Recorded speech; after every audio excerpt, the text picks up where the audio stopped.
Salut! Ce que vous voyez à l'écran, c'est le portefeuille sur lequel je consacre mes efforts maintenant. J'investis un petit peu toutes les semaines dans ce portefeuille, mais j'ai un portefeuille un peu plus ancien et je voudrais vous le montrer. Voilà, je vais vous montrer comment je me sers de ce portefeuille aujourd'hui. Je vais vous montrer les différentes positions qu'il y a dedans. Comme ça vous donnera une idée de à quoi peut ressembler un portefeuille un peu plus mature. Le portefeuille Bucks que je vous montre vidéo après vidéo, c'est un portefeuille qui a 1 an. Et le portefeuille que je vais montrer maintenant, il va fêter ses 3 ans en mars. Voilà, il va fêter ses 3 ans en mars. Je l'ai ouvert en mars 2020, c'est ça, hein, l'année du coronavirus. Et vous allez voir à quoi ça ressemble. Donc vous voyez, c'est un portefeuille, ça c'est la plus-value, donc c'est tout ce que j'ai accumulé. Donc vous voyez que c'est une plus-value de plus de 20%, dans le sens où j'ai, sur ces à peu près 70 000 balles qui sont sur le portefeuille, il y a 14 000 de gains, donc d'appréciation du capital. Ça compte pas les dividendes, hein, donc il y a en plus des dividendes qui rentrent sur ce portefeuille, donc on est sur quelque chose qui est assez sympa. Donc j'ai investi 55 000 euros et la valeur de ce portefeuille est à 70 000 euros. Alors qu'est-ce que je fais de ce portefeuille? Ce portefeuille, je n'investis plus dedans. Pourquoi? Et c'est pour ça que je suis passé chez Bucks. C'est parce que ils ont augmenté les frais sur les achats d'actions, et donc c'est moins intéressant d'acheter des actions sur ce portefeuille que sur le portefeuille Bucks, mais ça reste intéressant de racheter certains ETF chez DeGiro. Donc ce que je fais, c'est, vous voyez là, vous avez les dividendes qui tombent, et ce que je fais sur ce portefeuille, c'est que je réinvestis les dividendes qui arrivent. Donc c'est un portefeuille qui maintenant, je considère qu'il est passif. Je considère, voilà, il a gagné, il a fait une belle performance, et donc je réinvestis les dividendes, et au bout d'un moment, dans 15 ans, dans 20 ans, j'aurai des bons revenus qui viendront de ce portefeuille. Et je pense que c'est pas idiot comme stratégie d'investissement, prendre un portefeuille, de le mener jusqu'au point où vous voulez le mener, puis après vous vous diversifiez. Donc moi pour le moment j'ai 3 poches d'investissement. J'ai ce portefeuille duquel je ne me préoccupe plus, je me contente de réinvestir les dividendes. J'ai mon portefeuille Bucks dans lequel je vais investir jusqu'à atteindre, je sais pas moi, peut-être 100 000 euros. Je vais essayer d'investir 100 000 euros dans mon portefeuille Bucks. Et j'ai également Realty, j'ai également mon Realty, donc l'immobilier tokenisé dans lequel j'investis. Et voilà, entre ces 3 investissements pour le moment, je m'y retrouve. Et puis quand j'atteindrai 100 000 euros chez Bucks, et pourquoi pas, peut-être que j'ouvrirai quelque chose d'autre. Mais de toute façon, c'est plutôt bien d'être diversifié. Voilà, c'est une assez bonne idée d'avoir peut-être plusieurs comptes, d'avoir peut-être plusieurs choses dans lesquelles vous investissez. De façon générale, je considère que la diversification, c'est une bonne idée. Alors, on va regarder les différentes lignes de ce portefeuille. Donc vous voyez, hein, ce portefeuille va à l'encontre de tout ce qu'on dit habituellement. Il y a beaucoup de lignes dans ce portefeuille, il y a énormément de lignes dans ce portefeuille. En général, on dit il faut concentrer ses investissements, etc. J'avoue que c'est pas ce que j'ai fait. J'ai investi dans les trucs qui me plaisaient sans trop me soucier de la composition de ce portefeuille. Et sinon, j'ai plein d'ETF également. Donc vous voyez l'énorme paquet d'ETF. Tenez, je vais les classer aussi. Bim. Voilà, j'ai aussi plein d'ETF dedans. Il y a des ETF dans lesquels j'investis régulièrement, d'autres dans lesquels j'investis moins régulièrement. Voilà, je vais vous montrer ça. Alors, Comcast. Donc Comcast, c'est une boîte dans la com qui font, je crois, c'est Internet. Ils ont aussi c'est aussi une compagnie de films, cinéma, etc. Et donc pourquoi est-ce que je me suis rétamé sur cette position? C'est parce que c'était le genre de boîte où je me disais ça peut que monter. Elle avait des fondamentaux qui étaient super bons, et donc elle continuait de monter, etc. Et puis à un moment, il y a eu une espèce de grosse crise. C'est un petit peu le même genre de profil que Netflix, ou voilà, les plateformes qui créent du contenu. Donc j'ai continué à acheter quand elle était à 55 $, je crois même vers 60 $, etc. Et puis après, ça s'est rétamé au prix auquel c'en est aujourd'hui. Je laisse ça, j'y touche pas, on verra bien ce que ça donne. Digital Realty Trust, donc ça, vous êtes sur une boîte qui a des bases de données, des gros centres de bases de données. C'est une foncière donc qui loue des espèces de grosses bases de données. C'est une boîte tech, c'est une foncière, mais c'est plutôt classé tech, donc c'est assez normal que ça se soit rétamé, que ce qui s'est passé, guerre en Ukraine, vous avez les valeurs, et puis toute la crise avec l'inflation, etc. Vous avez beaucoup de boîtes dans le domaine de la tech qui se sont rétamées, donc j'y touche pas. Il y a un bon dividende qui arrive, je pense que ça va se redresser, etc. Alors, T. Rowe Price, pour le coup, je pense que j'ai fait une erreur sur cette valeur, parce que fin 2021, là on est sur une boîte qui avait, je me souviens plus exactement, mais je crois qu'elle avait tapé, enfin on peut regarder en fait, je crois qu'elle avait tapé pas loin des pas loin des 200... Ouais, c'est ça, elle avait dépassé les 200 $. C'est une boîte qui avait dépassé les 200 $. Là, vous voyez qu'elle est à 118. Et là, en fait, j'aurais dû vendre. Honnêtement, c'est une boîte, j'aurais dû la vendre à ce moment-là, mais je savais pas. Pour moi, c'était une boîte, c'est une boîte qui a toujours des super fondamentaux économiques.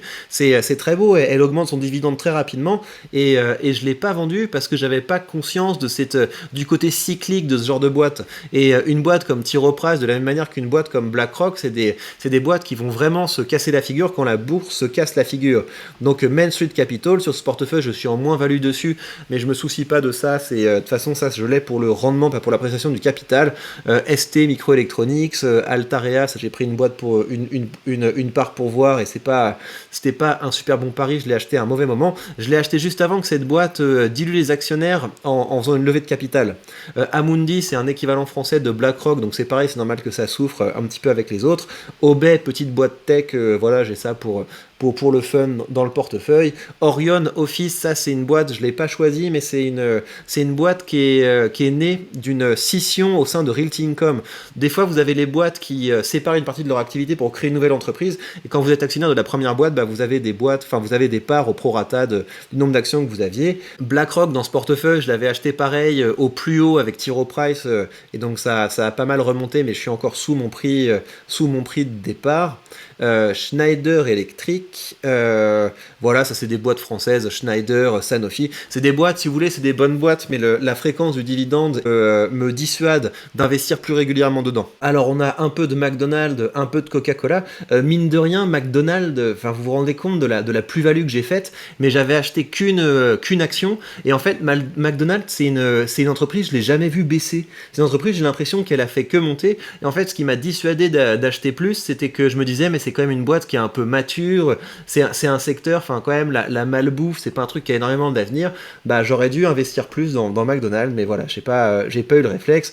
Coca-Cola, Cisco, Stag, American Tower, c'est intéressant, c'est une boîte qui vend des tours, vous savez, mais pas des tours pour habiter dedans, des tours, notamment les tours 5G, ce genre de choses. Voilà, c'est un secteur qui est assez intéressant pour se diversifier, et vous avez un dividende qui augmente régulièrement. AXA, Pfizer, Visa, Starbucks, Air Liquide, JP Morgan. Donc là, vous avez des boîtes dans lesquelles j'ai ouvert mes positions pendant la crise du coronavirus, et vous voyez que le niveau de plus-value commence à être intéressant. PepsiCo, Procter & Gamble, Wealth Management. Et puis là, on commence à toucher aux entreprises sur lesquelles j'ai gagné le plus d'argent. Donc vous avez McDonald's, Johnson & Johnson, Realty Income, mine de rien, c'est une boîte qui a bien performé parce que vous avez à la fois une belle appréciation du capital et vous avez un dividende qui tombe régulièrement, et la combinaison des deux, c'est tout à fait impressionnant. Merck, qui est une boîte, j'hésite à vendre, mais pour le moment je garde parce que les finances sont quand même très belles, mais vous voyez que c'est assez impressionnant en termes de plus-value.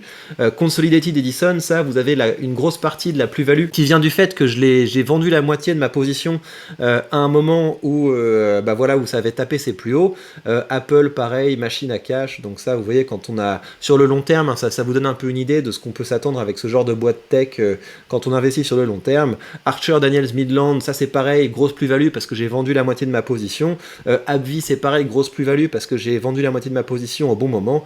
Et enfin, Total, c'est vraiment une boîte, j'ai fait un assez beau carton dessus. Vous voyez que la moitié de l'argent que j'ai dans Total, c'est de la plus-value. Et ça c'est pareil, en fait, j'hésite à vendre, mais j'ai pas tellement de boîtes d'énergie dans mon portefeuille, donc voilà, je la garde parce qu'il y a quand même un beau dividende. Alors si on passe aux ETF maintenant, alors qu'est-ce qui a le moins bien performé? Donc j'ai un ETF de bons sur les marchés émergents. Vous voyez, c'est assez catastrophique à quel point c'est catastrophique. J'ai moins 13, c'est pas absolument effarant. Ensuite j'ai le Nasdaq, ensuite j'ai des bons du Trésor, ensuite j'ai un ETF sur la Chine, éternelle déception, la Chine et les pays émergents. Donc Chine, pays émergents. Ensuite pareil, un truc de bons du Trésor. Ensuite de la private equity. Donc là, la private equity, ouais, c'est un ETF donc qui investit dans des boîtes qui sont pas cotées. Je le garde parce que ça me permet d'être diversifié à quelque chose que j'ai pas par ailleurs, mais c'est le genre d'ETF qui sont assez spécifiques avec des frais qui sont élevés, donc c'est pas le plus intéressant. Encore des bons digital security, donc ça, des fois quand j'ai des petites sommes en dividendes, j'investis dans des trucs juste parce que c'est pas cher et puis on sait jamais. Des bons de la Chine, et puis ensuite on va on va arriver aux choses qui ont pas mal performé. Les énergies propres et ETF ESG, pas trop mal. Le CAC, le CAC qui a très bien performé, donc je ne m'y attendais pas. Si j'avais su, j'aurais investi plus dans le CAC 40, mais très belle surprise. Un ETF marché émergent que j'avais acheté, ça c'est parce que je l'avais acheté vraiment au bon moment, hein, mais vous voyez que j'ai une petite position dedans. ETF marché développé qui verse de hauts dividendes, donc là on tape dans le dividende, donc on est sur des choses qui performent mieux que le reste du marché. Quand je vous dis les actions à dividendes, ça superforme le marché, c'est quelque chose, on peut le démontrer en théorie, mais ça tient aussi la route en pratique, hein, c'est quand même assez intéressant. Mes positions dans les ETF à dividendes surperforment le reste de mes positions, hein. Donc ensuite on a pareil, là c'est Asie-Pacifique dividendes, et donc vous voyez qu'en appréciation du capital c'est pas ouf, mais j'ai récupéré beaucoup d'argent parce que les dividendes sont très élevés, ça permet à compenser. Global dividende aristocrate. Ensuite on a le FTSE, je crois que ça se dit comme ça, c'est-à-dire le marché anglais, et ça c'est pareil, j'investis dedans parce que le marché anglais, vous avez un rendement que aux alentours de 4%, donc c'est quand même intéressant. Le Nasdaq, donc lui il est là juste parce que je l'ai acheté au bon moment, mais vous voyez que j'ai une petite position dedans. Les boîtes européennes qui versent de hauts dividendes, encore une boîte européenne qui verse de hauts dividendes. Ça, vous avez l'ETF du marché mondial, donc c'est bonne pioche ça, parce que là vous êtes vraiment sur quelque chose qui est très diversifié, avec des frais qui sont assez raisonnables. Un ETF aux dividendes, là vous avez le SP500, et qu'est-ce qui fait mieux que le SP500? Vous avez le Vanguard All World High Dividend, donc c'est le même que l'ETF monde de Vanguard, mais ce qui verse des hauts dividendes, donc ça surperforme. Ensuite vous avez quelque chose qui est également un ETF monde qui verse de hauts dividendes, c'est pareil, ça surperforme, et finalement vous avez un ETF aux dividendes qui aussi surperforme, c'est ma plus grosse plus-value. Voilà, donc ça vous montre un petit peu à quoi ça ressemble un portefeuille qui est un petit peu plus vieux, un petit peu plus mature. Donc d'une part, quand on investit dans des creux, donc à savoir quand on investit, quand les gens disent sortez des marchés, vous n'imaginez pas à quel point ça va se casser la figure, ça va être absolument effroyable, etc., ça veut dire que c'est un bon moment de rentrer. Quand vous avez de plus en plus de discours effondristes, effondrés, déclinologues, etc., fin de l'Occident, on va tous mourir. Non, toi tu vas mourir, mais les vrais bonhommes ne meurent pas, ils font des thunes. Donc quand vous avez plein de petits adolescents qui paniquent, c'est un moment pour rentrer sur les marchés. Donc ça c'est la première leçon, c'est pour ça que j'ai une belle plus-value. Et l'autre chose, c'est que j'ai investi régulièrement et j'ai réinvesti les dividendes, et au bout d'un moment vous avez une vraie machine à cash. Enfin regardez là, vous voyez le dernier dividende que j'ai reçu, là j'ai un ETF qui m'a versé 60 balles, ces 60 balles vous les réinvestissez immédiatement, et bim, vous commencez à avoir quelque chose qui est très intéressant. Enfin voilà, sans effort financier de ma part, là vous avez quelque chose dans 10 ans, dans 20 ans, qui me donnera un très très beau complément de salaire. Donc voilà, comme ça vous avez un petit peu une idée de ce à quoi ça ressemble. Mais ce sur quoi je me focalise aujourd'hui, c'est mon portefeuille Bucks, c'est celui-là que je gère de façon active, parce qu'il me permet d'investir dans des actions, dans des fractions d'actions, et dans des ETF à des prix qui sont vraiment intéressants par rapport à ceux de la concurrence. Et je vous rappelle évidemment que si vous voulez commencer à investir, vous avez sous cette vidéo le lien vers ce courtier, et en suivant ce lien, vous bénéficiez d'actions gratuites dès que vous créditez votre compte. J'ajoute que le partenariat de DeGiro est plus intéressant que celui de Bucks. Si je voulais vraiment me faire des thunes, je serais partenaire affilié chez DeGiro, parce que ça me rapporterait beaucoup plus d'argent, mais j'aime bien que mes intérêts soient alignés avec ceux de mon public, et c'est pour ça que je vais plutôt avoir tendance à pousser le courtier Bucks, parce que c'est celui dans lequel j'investis aujourd'hui, parce que je le trouve plus intéressant. Et si demain il y a un autre courtier qui est plus intéressant, je continuerai à alimenter mon portefeuille Bucks et je passerai chez l'autre courtier. De toute façon, c'est bien de se diversifier. Moi, je considère que mon portefeuille DeGiro, maintenant, c'est bon, il est en autonome, je me contente de réinvestir les dividendes. Un jour, ce sera pareil pour mon portefeuille Bucks, et peut-être qu'il y aura un nouveau courtier qui va disrupter le système, qui va devenir bien meilleur, et dans ce cas-là, je mettrai mes efforts là-dessus. On n'est pas marié avec un courtier, mais ce qui est important, c'est d'investir régulièrement et de commencer à investir le plus tôt possible. C'est comme ça qu'on peut commencer à se faire du 10% par an et avoir une vraie petite machine à cash. Prenez bien soin de vous et à très vite pour de prochaines news.